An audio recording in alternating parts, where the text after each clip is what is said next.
Yo guys, welcome back to the channel. This is the Merced P12 Criterium. My second race of the day. If you guys missed the 35 plus race. Short and sweet. Go check out the channel. And hey, you looking to be competitive in 2 crits in one day? Good news. That's why I developed the Couch to Crit Master Class. 15 years of trial and error. Basically the shortcut to get that high level of aerobic fitness. Whether you're a crit racer, road racer, time trialist, works for everybody. You should check it out, and I don't want money to be the reason you can't access the course, so there are scholarships available. Only pay what you can afford. I'll leave a link in the description. But now let's talk about the P12 race. We had the full squad. I think there were 9 of us in this field. And we were up against some strong competition, notably Cycle Sport with Ryan Gorman. Major threat. Guy is riding so strong right now. The day before this, he won the Snelling Road Race. So we're going to have our work cut out for us. This is the Merced Criterium. The course is a little bit different than in years past. You can see they've removed kind of the main feature of this course. It went around the courthouse with a really narrow, really bad pavement. There's still this section that you're seeing now on the backside of the course that has pretty bad pavement, but not nearly as consequential as it's been in years past. So what's our plan in order to win this race? Well, we have really strong field sprinters in Dylan, Andrew, usually me, but like I've said in previous videos, I'm kind of coming back into fitness after being ill, so I told the boys from the beginning, like, hey, don't depend on me to finish this race. So our plan was to tee up either Andrew or Dylan, who we were confident could win the field sprint, or stack a breakaway with enough riders that we could win from the breakaway. But in either case, make sure that we're in a race-winning position. And so in order to make that possible, we were doing a lot of attacking early on, putting the pressure on, using our numbers to our advantage. I was attacking a lot myself, you can see here. I was chasing stuff back that looked threatening. Teammates were doing the same. And so this eventually led to a breakaway of 5 riders with 2 teammates in it. So that's 2 out of 5, pretty good odds. And around this time, actually, kind of a funny thing happened. The moto official pulls up next to me and he's like, hey, the chief referee wants to see you. I was like, what? What rule have I broken? What have I done wrong? And pretty bizarre. First time this has ever happened to me. They pulled me back. The chief referee's like, you have the wrong number on. And I was like, oh, did I forget to put the number on for the P12 race? Do I still have the 35 plus race number on? And that wasn't the case. They just got their wires crossed a little bit. People make mistakes. It's fine. Bit strange. But you can see while I'm discussing this with the chief referee, there's the breakaway that I talked about. You can see it actually ended up being 4 because the Tehroon rider in pink ended up getting dropped from this group. And you can hear me say, no work VFR. And that's because Ryan, our major competition, the guy who won yesterday, also made this breakaway. And I wanted to let them know not to help him in any way. This was also weird. They let me in. You can see I had a teammate who was like trying to bridge. They let me in like here. Like I could have done something really immoral and really unsportsmanlike and like bridged to my teammate. Obviously I didn't do that, but there was just some confusion by the officials. No harm done, though. Back to the point about me telling my VFR teammates in the breakaway not to work. The problem was the damage was kind of already done. Look at this gap they had. So they already had this massive gap. Even though they stopped doing work, the red Peloton rider, the 4th rider in that breakaway group, and Ryan continued rolling turns, and you can see the Pelotons really slowed down. So what ended up happening is we got lapped, and that's what's happening right now. And so when they finally make it, we have to figure out, like, how are we going to win this race now? Because it's completely changed the dynamic. So, real quick, when people get lapped, like, let's say somebody's been dropped from the Peloton, and they're about to get lapped. The official will pull you from the race. Your race is over. They're pulling you out of the race.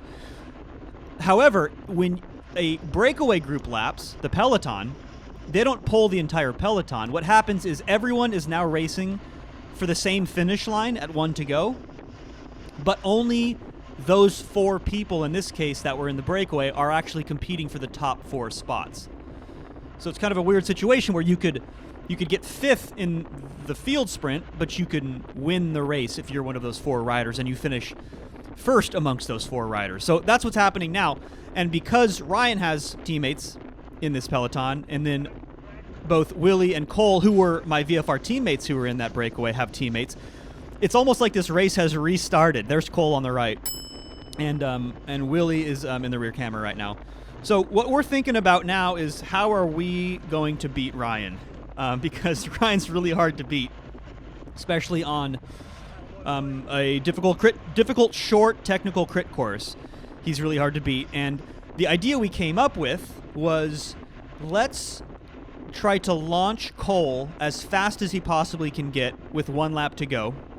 Meaning we start our effort with him in our draft at 2 laps to go, because Cole is better for a longer duration effort, like about 1 minute, which is about how long these laps are. Meanwhile, Willie's going to be behind Ryan, basically be his shadow, stay in that draft for as long as possible. So in the event that Ryan pulls back Cole, Willie's going to be really well positioned in order to come around him in the sprint finish. So I admit this is a very complicated plan, but neither of our sprinters were in that lead breakaway group that's lapped. So with that in mind, I still think, despite how complicated it is, this is the best approach to secure the race win. But I can't stress enough how important it is to get them with that element of surprise. Hit them when they least expect it at 2 laps to go. Let's fast forward a little bit and see how it actually plays out.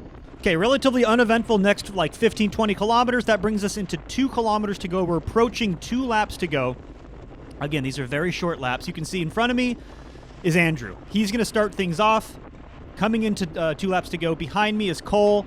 Obviously, he's one of the riders that has lapped. He's the person that we're trying to launch off the front as fast as possible. And right here's where the problems begin. We kind of box ourselves in. Our own guys get in the way on accident. And already a late start. We wanted to come into this corner going much faster. And Ryan is just on to us. In fact, he pushes Cole wide. So in addition to us not really getting the element of surprise, we've effectively dropped the guy we're doing all this for anyway. And I'm yelling at Andrew to slow it down. Now I'm yelling up, up, up. We're back on the gas.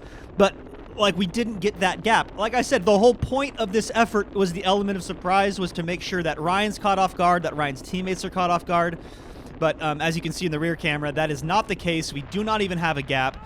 And God, Andrew's going so hard through this bumpy section. I'm like losing the wheel a little bit, but that's okay because Cole is on and all this work is for Cole. Andrew finishes his work right here. I have a little bit more to give, but at this point, Cole's not going to ride away solo because he doesn't have that gap that we intended. Instead, we just need to keep it fast for plan B, which is Willie. Willie is back there behind Ryan, and he also has teammate Dylan as a supporting role. So I finish my pull, coming into 1 to go, just as described, but Ryan comes over the top, and I'm yelling at my teammates to absolutely follow that. And look, the damage was done. I mean, it's down to these 4 riders now, because look at the gap behind. We have done so much damage in the last lap. That's the end of my footage. I go over to the finish to see if, in fact, our plan works. So let's pop over to footage from Dylan's camera, who's still with that group. All right, Dylan's camera, you're seeing he's making space on the left because there goes Andrew. We're coming through 2 laps to go. There's me.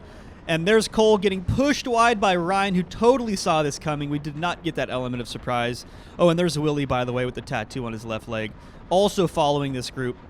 Now, this is still okay. I mean, we wanted that gap. We wanted that element of surprise. We didn't get it, but that's fine because, look, Willie's still on board. And we have Dylan, who really should be in front of Willie right now to make sure that Willie is not pushing through any wind, especially in this headwind section, and that he is maximizing his time in the draft, doing as little work as possible while maintaining this high rate of speed.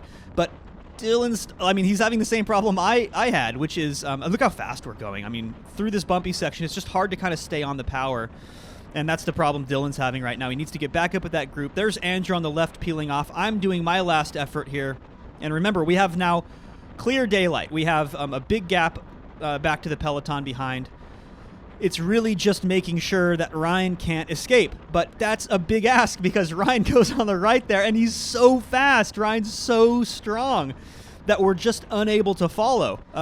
Maddie here, Ryan's teammate, kind of getting in the way, doing teammate things. And the problem is we have Cole up in no man's land, pushing through the wind. Behind him is Willie in no man's land, pushing through the wind. And then Dylan, who is doing 1,000 watts out of this corner, also in no man's land. And by the time he starts passing them on the right, providing support, trying to close this gap down to Ryan, who's just motoring on the front, he's already got like, what, 30, 40 meters? You can see him. He's that solo rider up there. So the truth of the matter is, even if we were an organized 3-man lead-out time trial, it's just too little too late. closing down 30 or 40 meters in 400 meters is just not possible. Plus, Ryan was just on another level. Like, he was just unbeatable today. And hats off to another amazing win. I mean, this was back-to-back winning weekend, the road race and the crit. Congrats to Ryan are in order.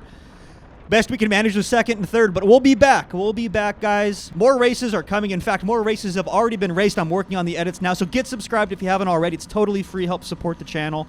Thanks for watching. I'll catch you in the next one.